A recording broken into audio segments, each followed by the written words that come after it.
Chapitre 82. La révélation de Jésus-Christ. Dimanche matin, le 8 mai 1960, William Branham vécut une des expériences les plus étranges de sa vie extraordinaire. Vers 7 heures du matin, il se réveilla d'un rêve qui lui faisait penser au paradis. Ceci le poussa à se demander combien d'années il lui restait pour servir le Seigneur Jésus. Il n'avait que 51 ans, mais son père était décédé à 52 ans. En effet, Charles Branham avait été un alcoolique, ce qui avait largement contribué à son mauvais état de santé et à sa mort prématurée. Bien que William Branham n'eût jamais pris d'alcool de sa vie, il savait bien que la meilleure moitié de sa vie s'était déjà écoulée. Avait-il accompli tout ce que Dieu avait voulu de lui? Comme il se demandait ce que serait d'être mourant, il entendit une voix désincarnée lui demander « Aimerais-tu voir l'autre côté du rideau du temps ?» William répondit « Cela m'aiderait tellement. » En un clin d'œil, il fut soulevé de son lit et il fut transporté à travers le mince voilage qui sépare les deux mondes. Il vit alors un paradis où des centaines de milliers de jeunes gens l'entouraient en s'écriant à l'unisson « Notre précieux frère !» William fut étonné d'apprendre que tous ces gens étaient ses convertis, morts en Christ, et qu'ils attendaient le moment où Christ les ramènerait sur terre. Bien entendu, une terre améliorée, où règnent la paix et la bonté. William ne voulait pas quitter ce paradis pour retourner à son ancienne demeure, mais Dieu avait encore du travail pour lui sur terre. Alors il devait y retourner. 2 semaines après cette expérience, il parla à son Église du contraste qui existe entre ces deux mondes. Cet endroit-là est tellement plus agréable que celui-ci, disait-il. Honnêtement, et je parle en connaissance de cause car je l'ai vu de mes yeux, je peux vous dire qu'au moment où cette vie se termine, nous entrons dans un pays plus merveilleux que tout ce que vous pourriez imaginer. S'il se trouvait des étrangers parmi nous ce soir, la prière de mon cœur est que vous ne me preniez pas pour un fanatique. Je veux être honnête et vous dire la vérité. Que me vaudrait de vous raconter des mensonges? Paul fut ravi au 3e ciel, et il vit des choses qui ne lui étaient pas permis d'exprimer. Il nous a tout de même fait part de ceci. Ce sont des choses que l'œil n'a point vues, que l'oreille n'a point entendues, et qui n'ont point monté au cœur de l'homme, des choses que Dieu a préparées pour ceux qu'il aime. Comparativement à ce paradis-là, nous vivons dans un dépotoir, tout simplement, dans une décharge d'ordures, remplie d'immondices fumantes et malodorantes. Même si nous ne sommes pas contaminés comme tels, nous vivons au milieu de cette décharge respirant la fumée des cendres fumantes du péché. Lorsque j'étais jeune homme, je travaillais pour la compagnie d'électricité et je devais parfois aller lire les compteurs situés près du dépotoir municipal. Je redoutais cet itinéraire, car l'odeur était horrible, surtout lorsque les déchets étaient en train de brûler. Si l'on compare cette vie-ci au paradis que j'ai eu l'occasion de contempler, la vie sur cette vieille terre sent tout aussi mauvais qu'un vieux dépotoir municipal. Spirituellement parlant, le péché empeste de toutes parts. Mais là-bas, dans cette autre dimension, souffle un vent de fraîcheur. Tout n'y est qu'amour, joie et vie éternelle, juste là, de l'autre bord de la rivière. Mais comme nous sommes actuellement au combat, nous ne devons pas nous relâcher en disant « Je suis pressé de me retrouver de l'autre bord ». Amenons plutôt avec nous autant d'individus que possible. Inspiré par cette expérience au-delà de la mort, William prêcha 4 sermons consécutifs traitant de l'héritage chrétien. L'Épître aux Éphésiens est comparable au livre de Josué, les fils de Dieu manifestés, la position en Christ et l'adoption. Ce n'était pas sur l'avenir qu'il insistait, il mettait plutôt l'accent sur les ressources que Dieu avait déjà données à ses enfants qui vivent de ce côté-ci du voile. Ressources qui leur permettaient de se préparer pour leur demeure future. Il insistait aussi sur la sécurité et l'assurance dont le croyant jouissait en Christ. Il prêcha chacun de ces 4 messages en mai 1960 au Branham Tabernacle de Jeffersonville, le seul endroit où il se sentait vraiment à l'aise pour traiter les questions plus profondes de la doctrine chrétienne. Il disait « Je veux que vous vous souveniez, vous qui écoutez les bandes, que ceci s'adresse à mon Église. Lorsque je suis ailleurs et que je prêche un sermon évangélique devant un public mixte, je tâche d'être un gentleman et de les dorloter un peu en restant avec leurs idées de petits laits écrémés. Mais quand il s'agit de la vérité toute crue ici, je me permets de l'établir. »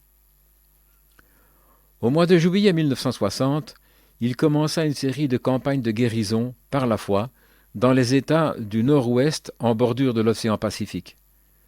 Il prêcha 8 soirs à Klamath Falls en Oregon, puis 4 soirs à Lakeport en Californie. Il conduisit ensuite 400 miles, environ 640 km, pour se rendre à Yakima, dans l'État de Washington, pour y tenir une campagne de 8 jours. Comme Dieu lui avait maintenant procuré la force nécessaire pour tenir bon et endurer la pression de son don spécial, il était capable de discerner les cœurs d'un plus grand nombre de personnes dans la ligne de prière chaque soir. Par conséquent, il se mit à se surmener comme autrefois. Chaque soir, il s'enlisait un peu plus dans un gouffre de lassitude. Parfois, il ne se souvenait même plus dans quelle ville il était en train de prêcher. À la fin de cette tournée éreintante des États du Nord-Ouest, il avait sombré dans un tel état d'épuisement qu'il ne savait même pas s'il arriverait à s'en sortir. Sur le chemin du retour, Gene Gould et Léo Mercier, qui l'avaient accompagné pour enregistrer ses réunions, conduisaient la voiture à tour de rôle afin de permettre à William Branham de dormir. Cependant, William n'arrivait pas à se reposer du tout. Lorsqu'ils entrèrent dans l'État de Washington, il demanda à Léo de s'arrêter au bord de la chaussée. William sortit de la voiture et s'éloigna un peu de l'autoroute. Il s'agenouilla sous un arbre et pria « Seigneur, si tu me permets de revenir à mes sens et de reprendre tous mes esprits, je te promets de réexaminer mon ministère. Aide-moi à reconnaître la vérité afin que je puisse m'acquitter correctement de la commission que tu m'as confiée auprès des gens. » Comme d'habitude, à son retour à Jeffersonville, il ne pouvait pas se reposer à la maison à cause du grand nombre de personnes qui sollicitaient ses prières.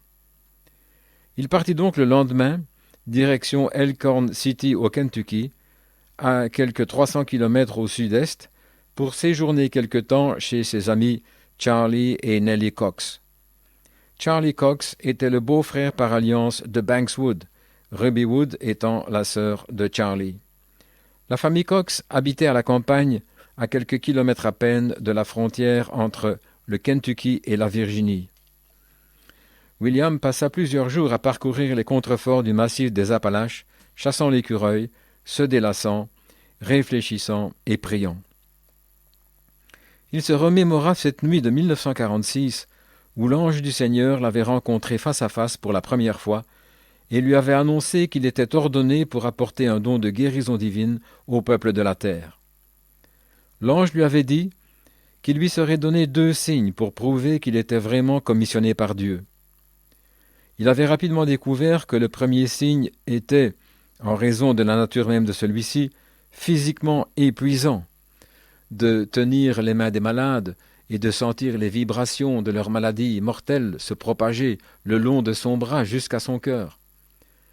À cette époque-là de son ministère, il priait pour des centaines de personnes chaque soir, jusqu'à ce qu'ils deviennent étourdis et qu'ils manquent de s'évanouir sous l'effet de la fatigue. Le deuxième signe s'était avéré encore plus exigeant physiquement que le premier.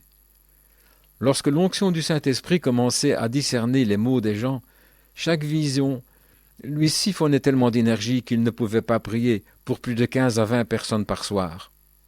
Au fil des ans, il avait souvent demandé à Dieu de retirer ces obstacles et de lui donner la force nécessaire pour prier pour plus de personnes chaque soir de ces réunions de campagne de guérison.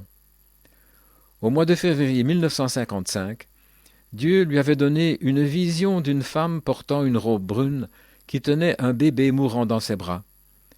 La vision montrait que l'enfant serait guéri.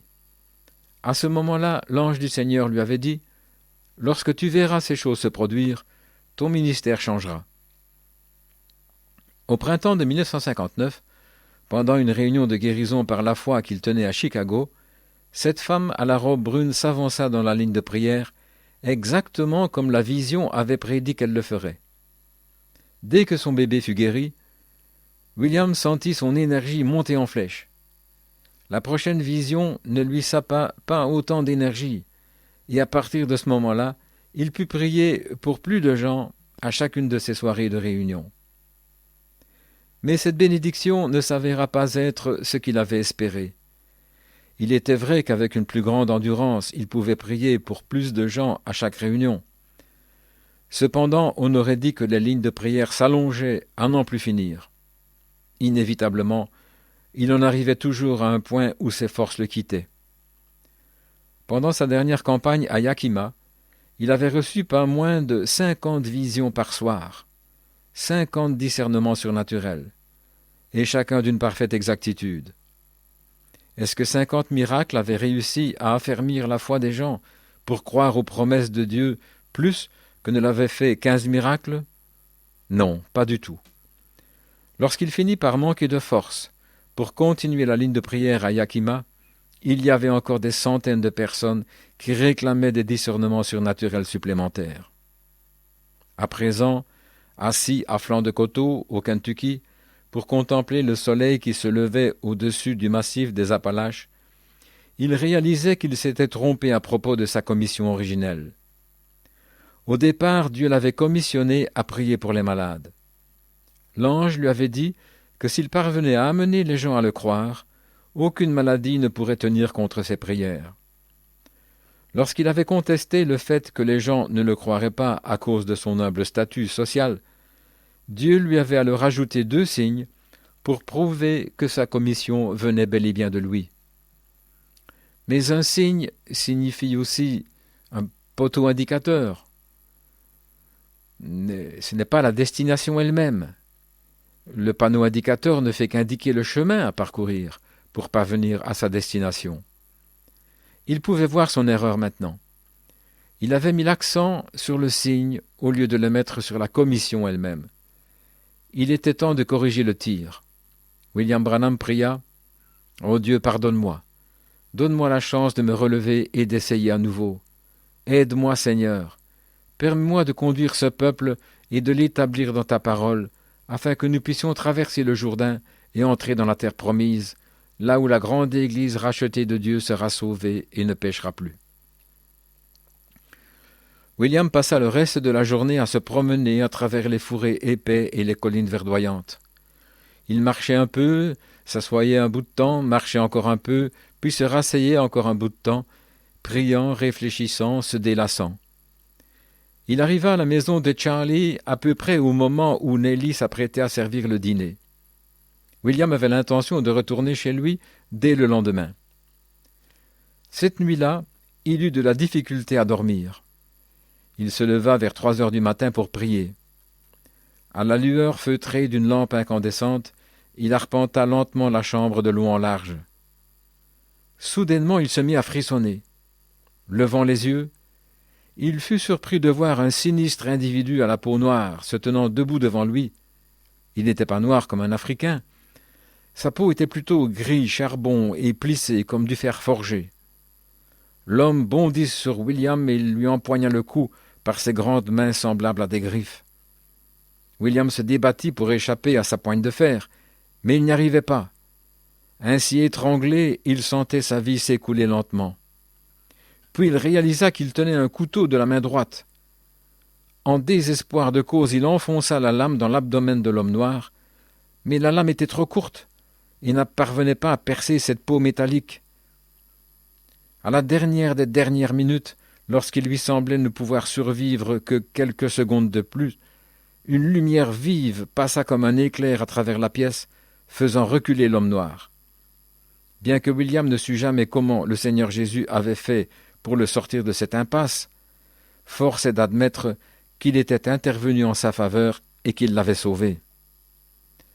Le cœur encore tambour battant, sous l'effet de l'adrénaline, William s'assit sur le bord du lit et considéra longuement la vision.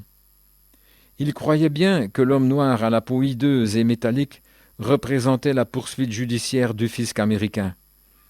Le gouvernement fédéral disait qu'il devait payer des impôts sur toutes les contributions perçues lors de ces campagnes, même si celles-ci n'étaient utilisées que pour défrayer les coûts inhérents aux campagnes, et qu'aucun fonds n'était versé à son compte personnel.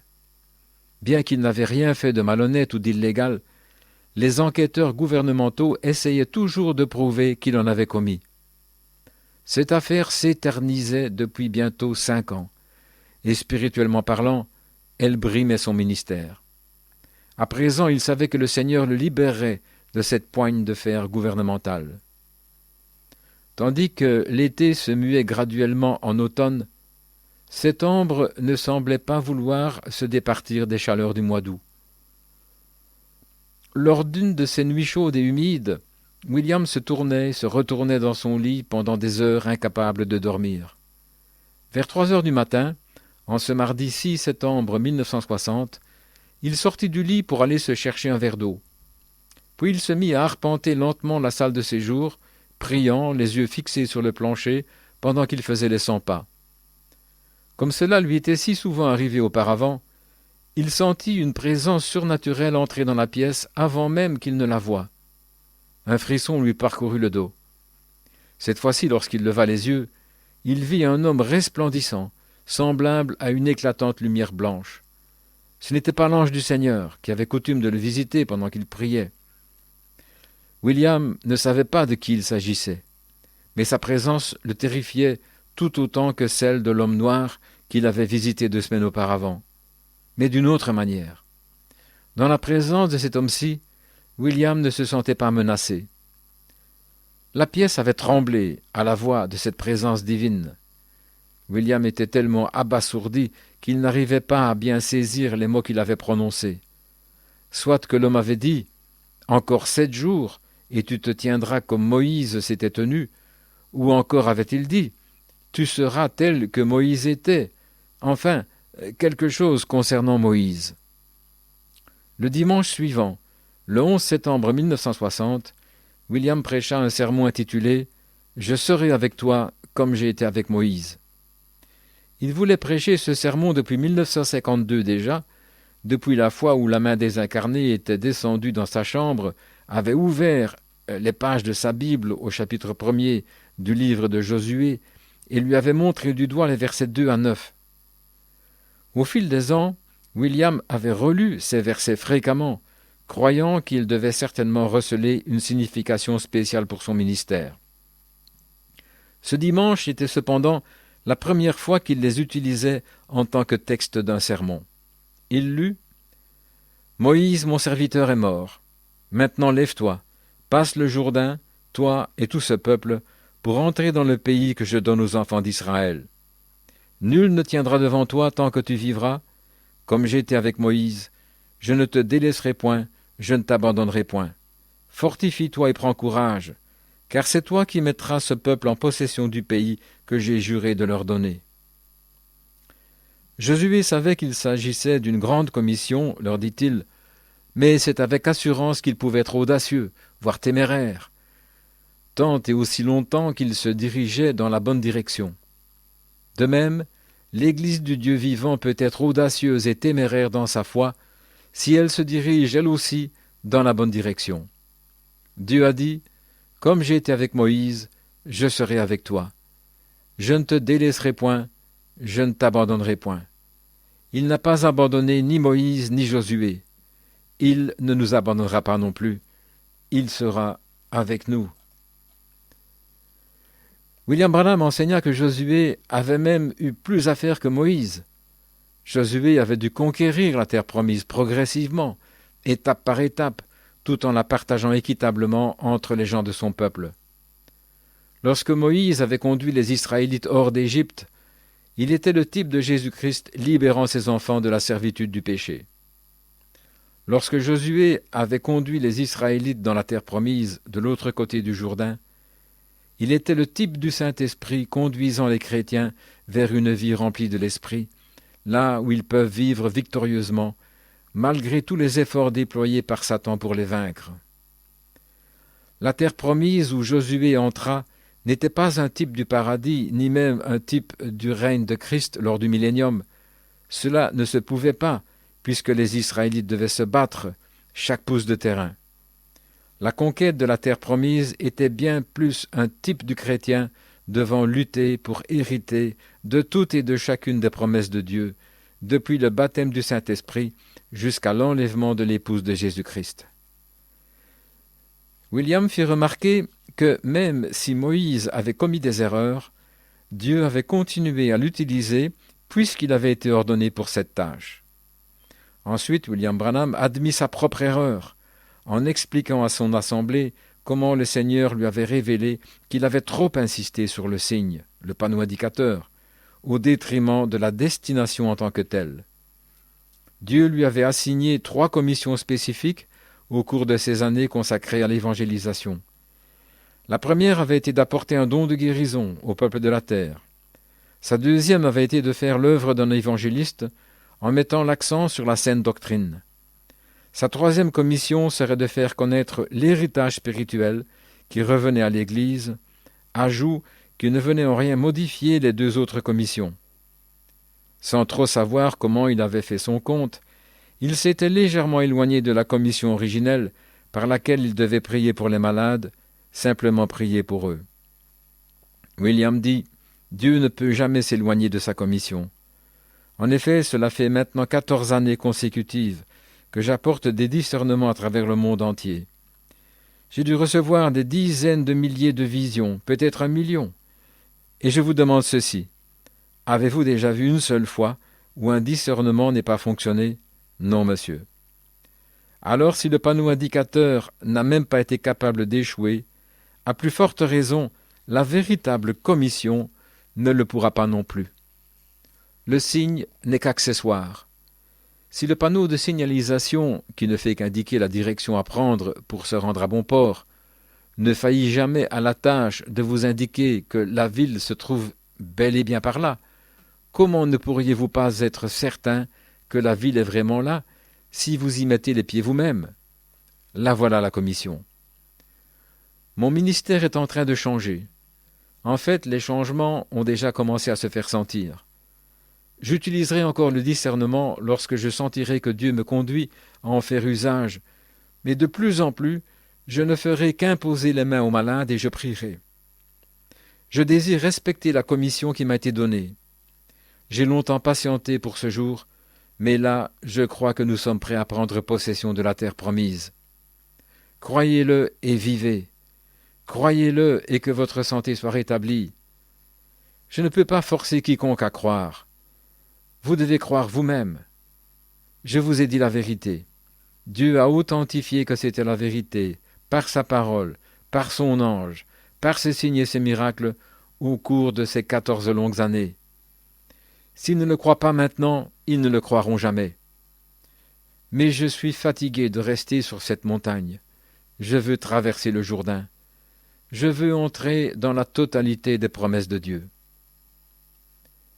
Un peu plus tard à l'automne, William Branham et Banks Wood se rendirent à Elkhorn City au Kentucky.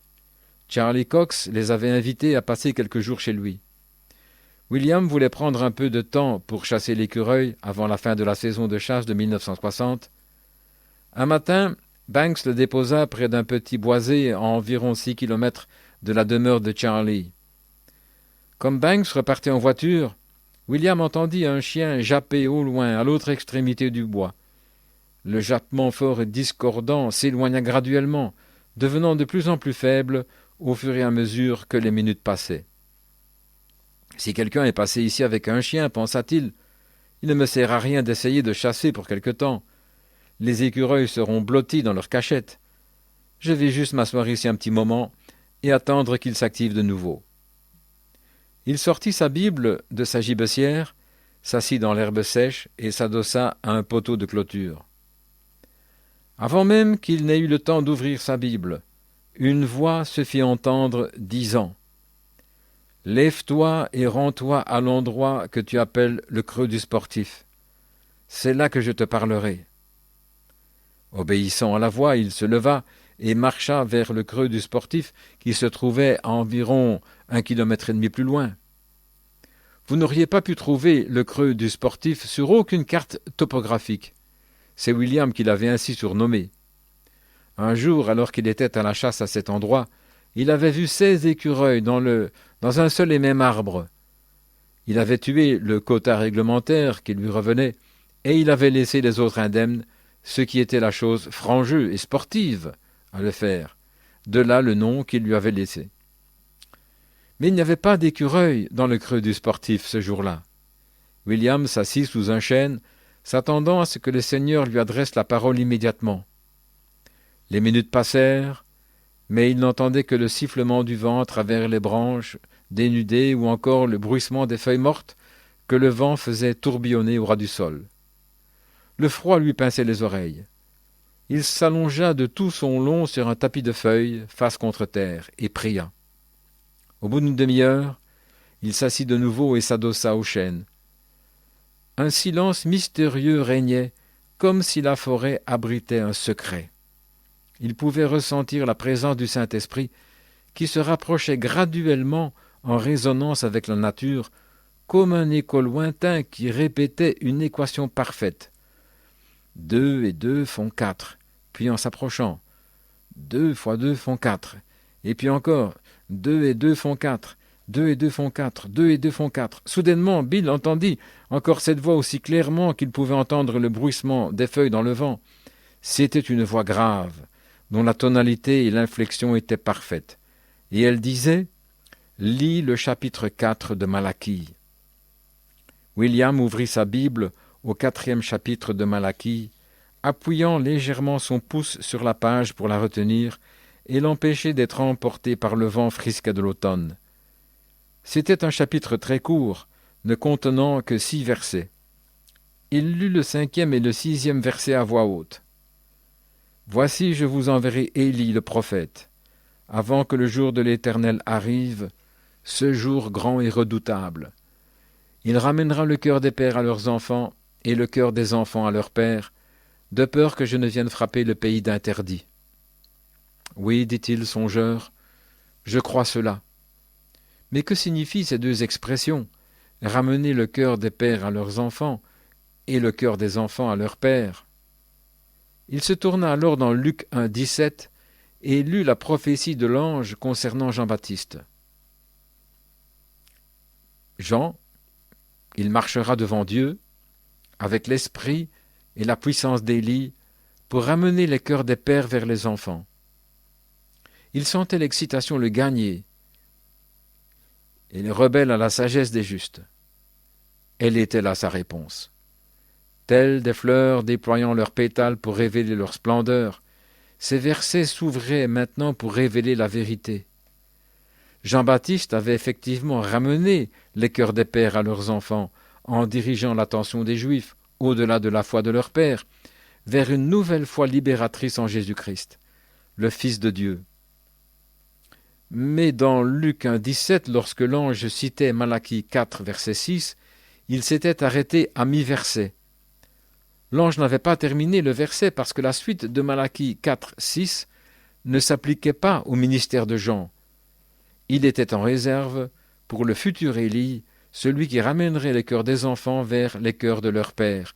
En d'autres mots, cet Élie de l'arrière-saison tournerait l'attention des chrétiens des derniers jours vers la foi des pères apostoliques qui avait été établie dans l'Église du Nouveau Testament. Ceci expliquerait pourquoi, lorsque les pharisiens avaient demandé à Jean s'il était Élie, Jean leur avait répondu que non.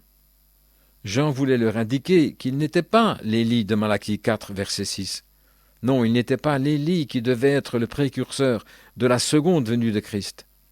Cet Élie-là viendrait juste avant le grand et redoutable jour du Seigneur, après quoi la terre brûlerait comme un four. Jésus aussi avait parlé de ces deux venues distinctes d'Élie. Les disciples lui posèrent cette question. « Pourquoi donc les scribes et les pharisiens disent-ils qu'Élie doit venir premièrement ?» Il répondit, « Il est vrai qu'Élie doit venir et rétablir toutes choses. Mais je vous dis qu'Élie est déjà venu, et qu'ils ne l'ont pas reconnu, et qu'ils l'ont traité comme ils l'ont voulu.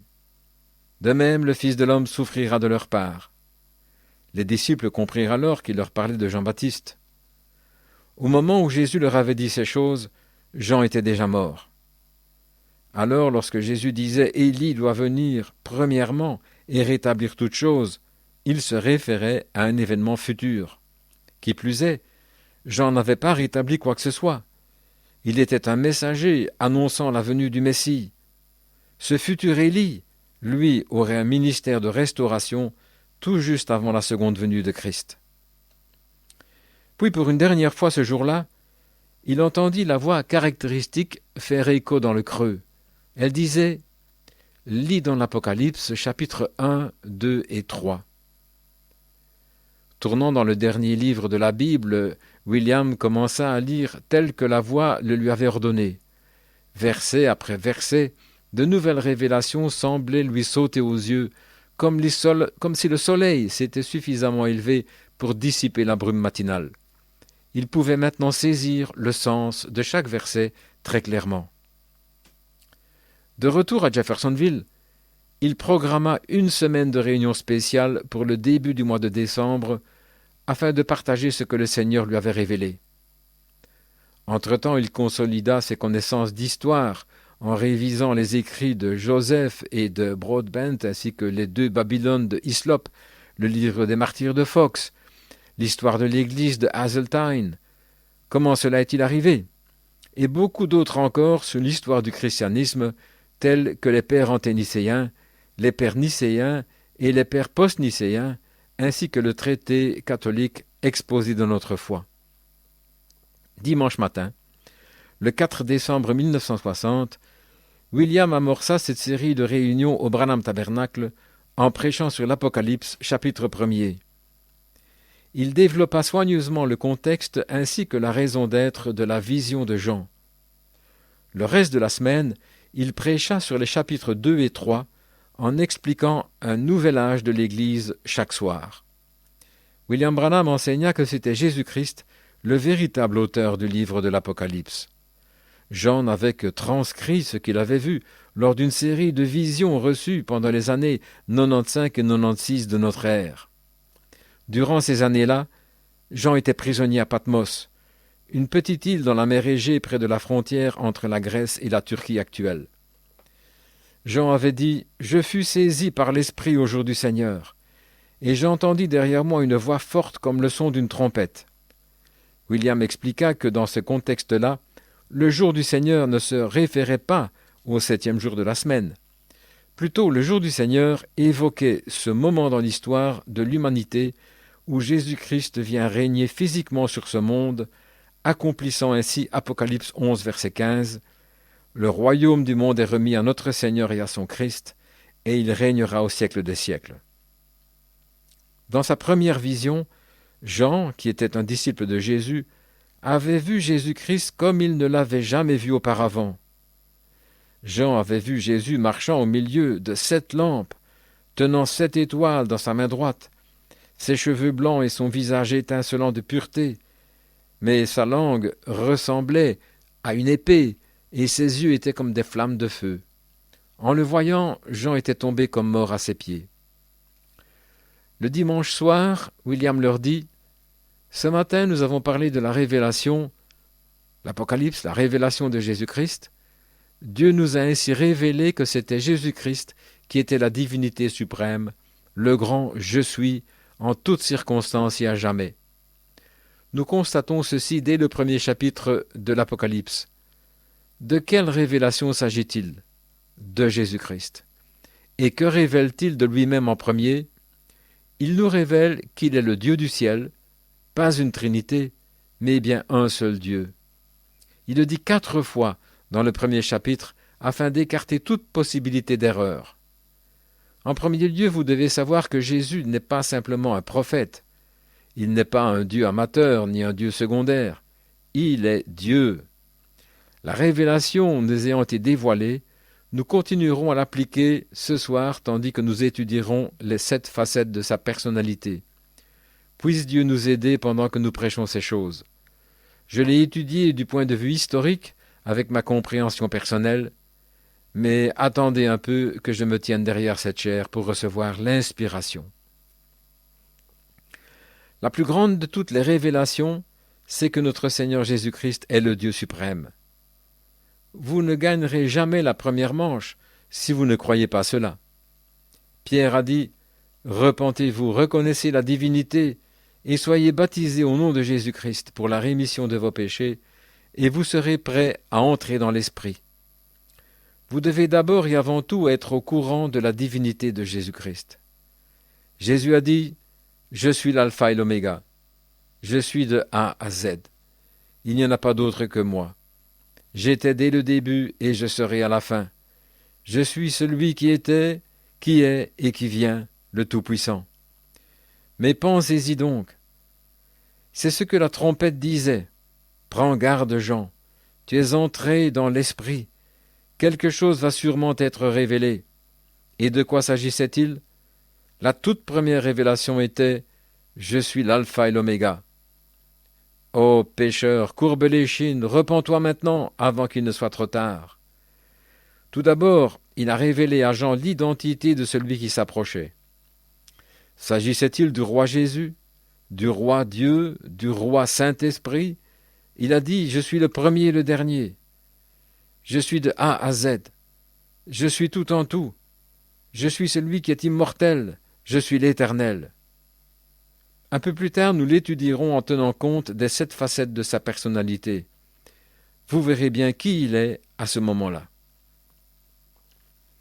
Une fois qu'il eut révélé sa divinité suprême à Jean, il lui apprit que les 7 lampes étaient les 7 églises, et que les 7 étoiles qu'il tenait dans sa main étaient les 7 anges de ces églises en question. Puis il lui dicta une lettre pour chaque église. Elle faisait partie des églises des gentils et de l'Asie mineure. Les conditions qui prédominaient à ce moment-là dans chacune de ces églises correspondaient aux 7 périodes distinctes que le christianisme devait franchir avant la fin des temps. Par conséquent, ces lettres prophétisaient que l'Église païenne traverserait 7 âges. Jésus s'adressa aux disciples de chaque âge, leur promulguant encouragement ou réprimande selon le cas. Il s'était également adressé aux gens de la fausse Église de chaque âge, c'est-à-dire à ceux qui professaient être chrétiens sans l'être pour autant. Jésus avait commencé sa dictée en disant « Écris à l'ange de l'Église d'Éphèse », ce qui voulait dire qu'un ange était attribué à chaque âge de l'Église. Le mot « ange » veut dire « messager ». Il ne s'agissait pas d'anges célestes. Jean n'avait pas besoin d'écrire une lettre à un ange céleste. Non, ces anges étaient des hommes, un messager pour chaque âge. William dressa un tableau des âges de l'Église et de leurs messagers dans l'ordre historique qui leur revenait. 1. Apocalypse 2, 1 à 7, Éphèse, de l'an 53 à 170 après Jésus-Christ. Paul. Deuxièmement, Apocalypse 2, versets 8 à 11, Smyrne, de 170 à 312 après Jésus-Christ, Irénée. Troisièmement, Apocalypse 2, versets 12 à 17, Pergame, de l'an 312 à 606 après Jésus-Christ, Martin. Quatrièmement, Apocalypse 2, versets 18 à 29, Thyatire, de l'an 606 à 1520 après Jésus-Christ, Colomba. Cinquièmement, Apocalypse 3, versets 1 à 6, Sardes, de 1520 à 1750 après Jésus-Christ, Luther.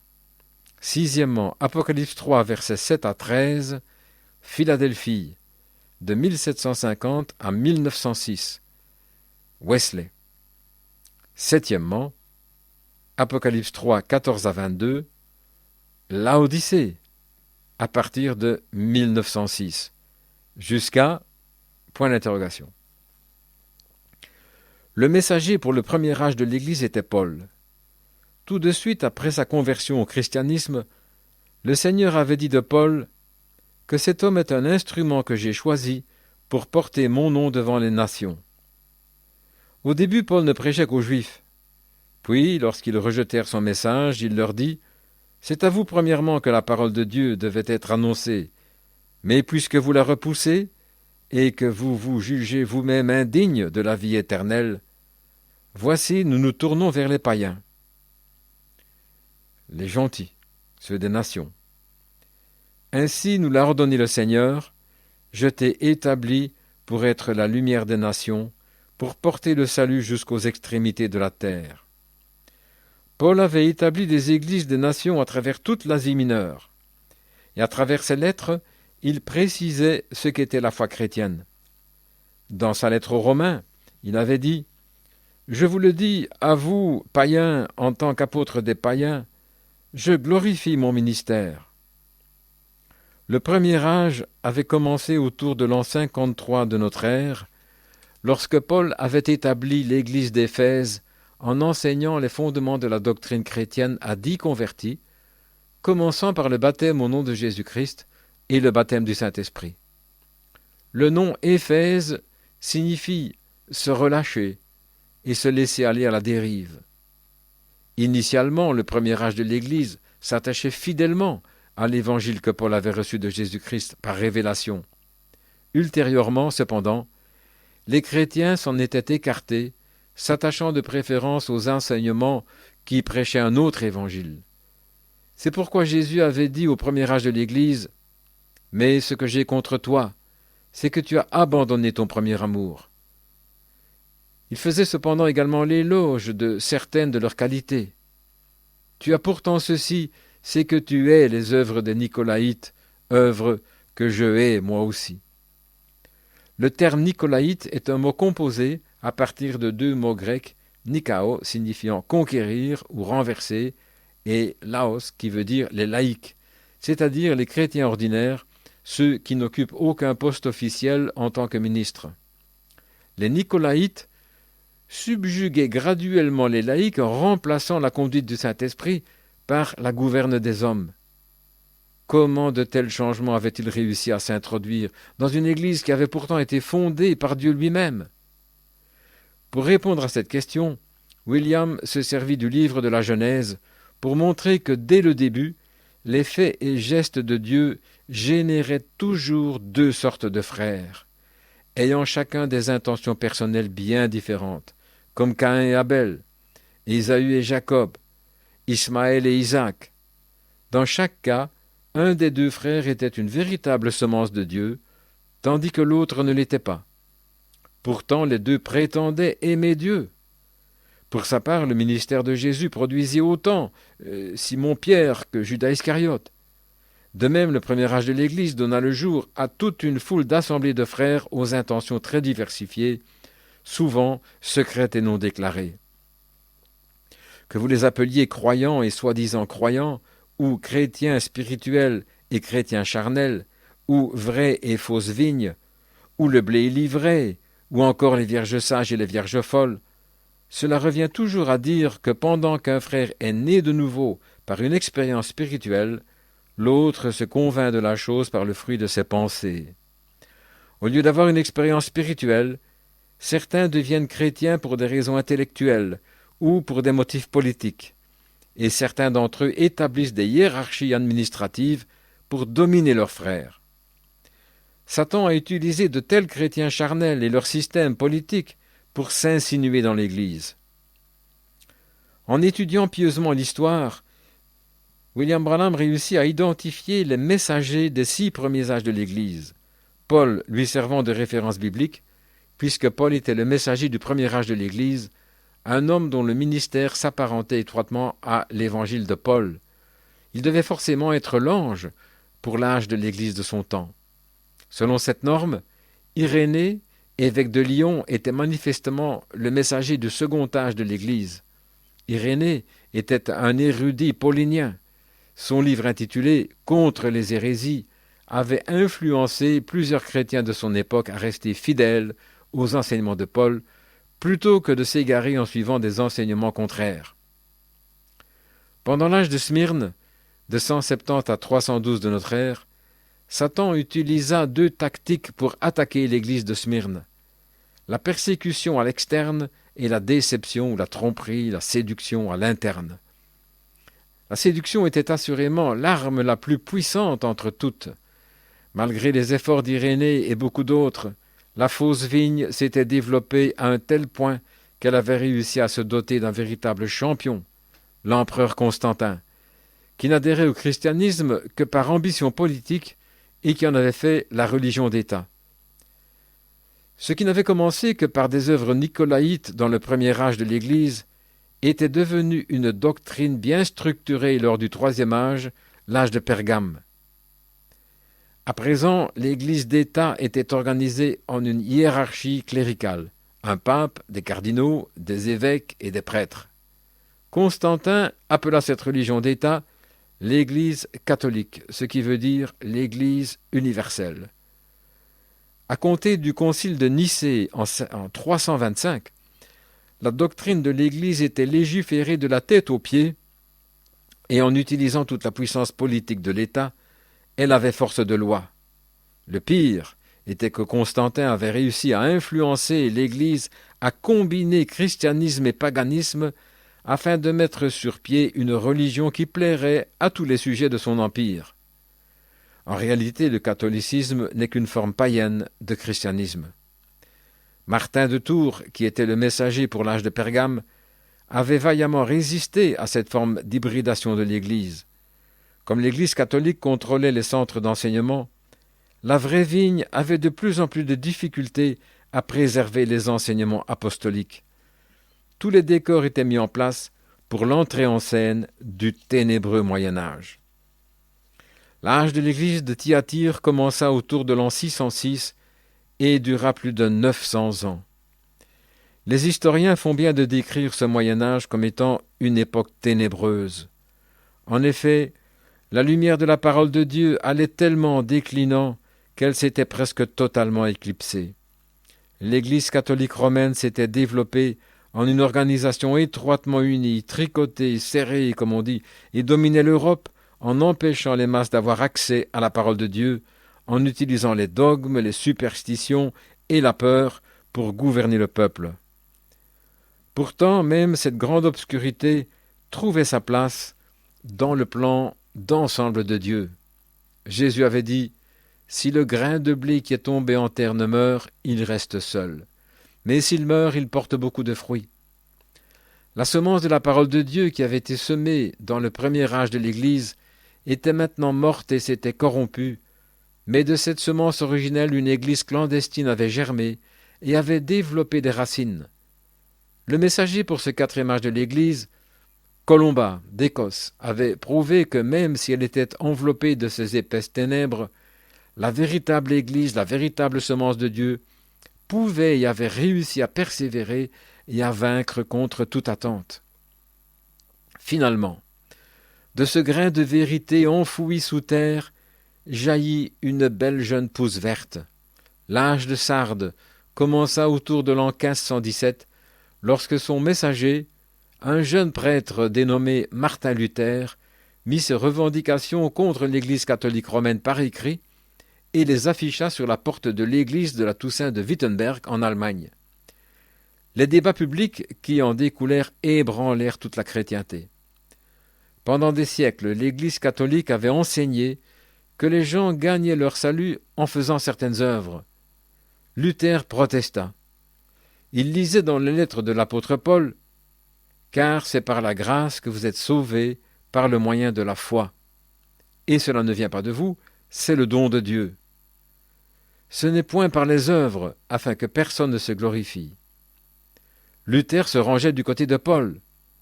Le salut venait seulement par la foi en Jésus-Christ. Malheureusement, les partisans de Luther firent la même erreur qui avait condamné l'Église catholique, à savoir s'organiser en un système de direction qui excluait le Saint-Esprit.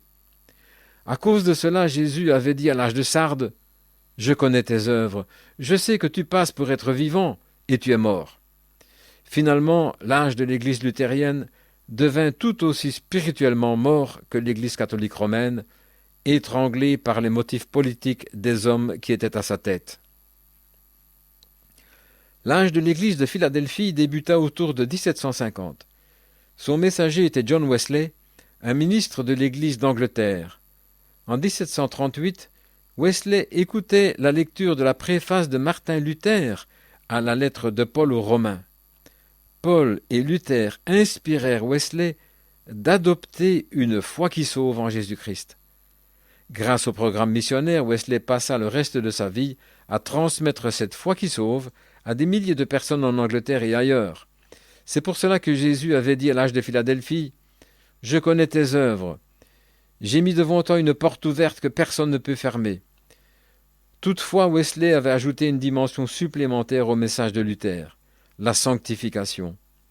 En effet, Wesley prêchait qu'après avoir reçu le salut par la foi en Jésus et de l'avoir vraiment accepté comme sauveur personnel, l'individu se devait de vivre une vie pieuse, sanctifiée. À cause de l'approche systématique et méthodique de Wesley concernant la sainteté, ses partisans se nommaient les méthodistes. À la fin de compte, ils formèrent eux aussi une dénomination en adoptant une variante du système de gestion de l'Église catholique. L'Église méthodiste permit alors que le leadership des hommes puisse restreindre, voire supplanter, la véritable conduite de l'Esprit de Dieu. L'âge de l'Église de Laodicée commença en 1906, lorsque Dieu restaura les dons du Saint-Esprit à un groupe de gens qui se réunissaient à la mission californienne de la rue Azusa à Los Angeles. En commençant par un petit groupe de chrétiens, les dons de l'Esprit se répandirent rapidement d'une église à une autre, provoquant le réveil mondial qui donna naissance au mouvement pentecôtiste actuel.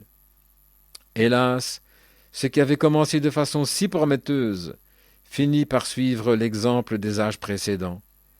Ils formèrent une dénomination en érigeant des clôtures doctrinales.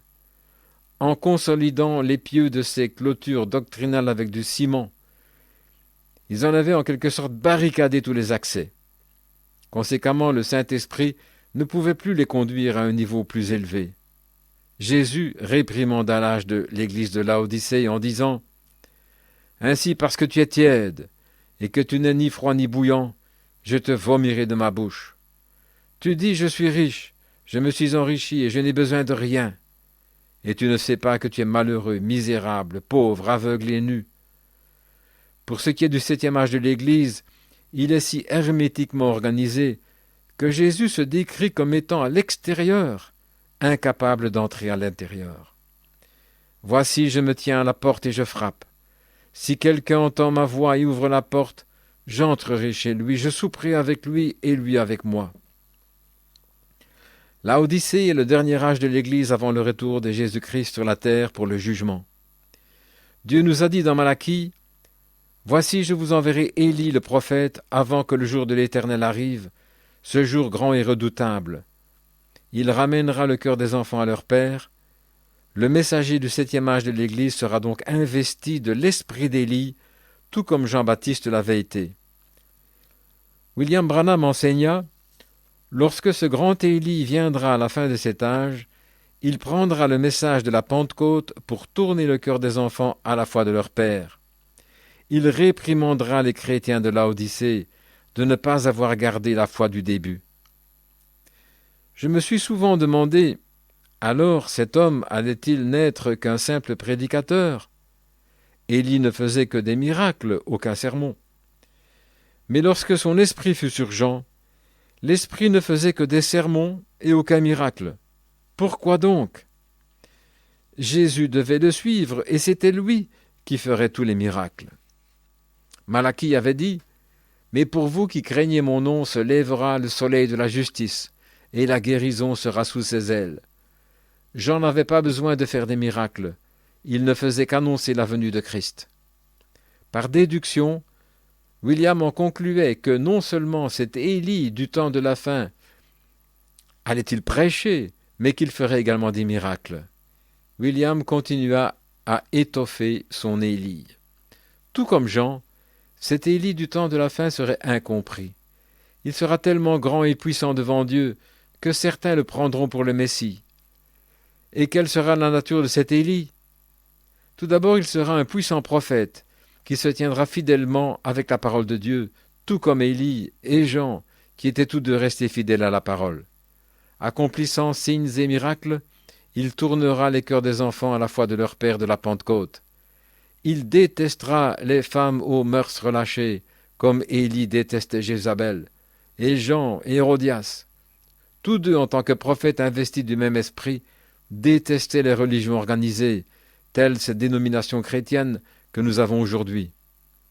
Quelque chose dans leur esprit s'écriait contre ces choses. Pareillement à Élie et à Jean-Baptiste, ce prophète du temps de la fin ne sera pas un érudit, et il préférera les régions sauvages. Élie le Tishbite n'était pas un érudit, ni Jean-Baptiste. Ce prophète sera également d'humeur changeante. Élie et Jean connurent tous deux des périodes de saute d'humeur. Élie avait connu une période de découragement après avoir fui devant Jézabel. De son côté, Jean s'était senti découragé lorsqu'il fut incarcéré dans la prison d'Hérode. Le premier Élie était venu sur la scène au moment où Israël était prêt à être délivré des mains du paganisme. Jean était également venu à un moment de délivrance. Jean avait dit « Je ne suis pas le Christ, mais j'ai été envoyé devant lui. Celui qui appartient à l'épouse, c'est l'époux, mais l'ami de l'époux, qui se tient là et qui l'entend, éprouve une grande joie à cause de la voix de l'époux. Aussi cette joie qui est la mienne est parfaite. Il faut qu'il croisse et que je diminue. » Jean avait prêché et s'était fait connaître juste avant la venue du Seigneur, exactement au moment de la manifestation du Seigneur. Tout au long de la semaine, William Branham utilisa un tableau noir et de la craie pour illustrer la quantité de lumière, la vérité spirituelle, qui était disponible pendant chaque âge de l'Église. Dessinant 7 cercles et les disposant à l'horizontale sur le tableau noir, il tira ensuite une diagonale à travers chaque cercle et remplit les portions supérieures des cercles ainsi divisés avec sa craie. Avec sa craie blanche pour illustrer la lumière disponible à chaque étage, à chaque âge. Le premier cercle, qui représentait le premier âge de l'Église, était rempli aux 3/4 de lumière et n'avait qu'un quart d'obscurité. Pour sa part, le deuxième cercle était à moitié rempli de lumière et à moitié rempli d'obscurité. Le troisième cercle contenait seulement un quart de lumière et 3/4 d'obscurité. Rendu au 4e âge de l'Église, le cercle était presque entièrement obscurci, n'ayant que petits traits de craie blanche dans sa portion supérieure. Il y avait à peine plus de lumière dans le 5e âge et juste un tout petit peu plus dans le 6e. Mais au 7e, la lumière avait tellement diminué que le cercle avait été totalement ombragé.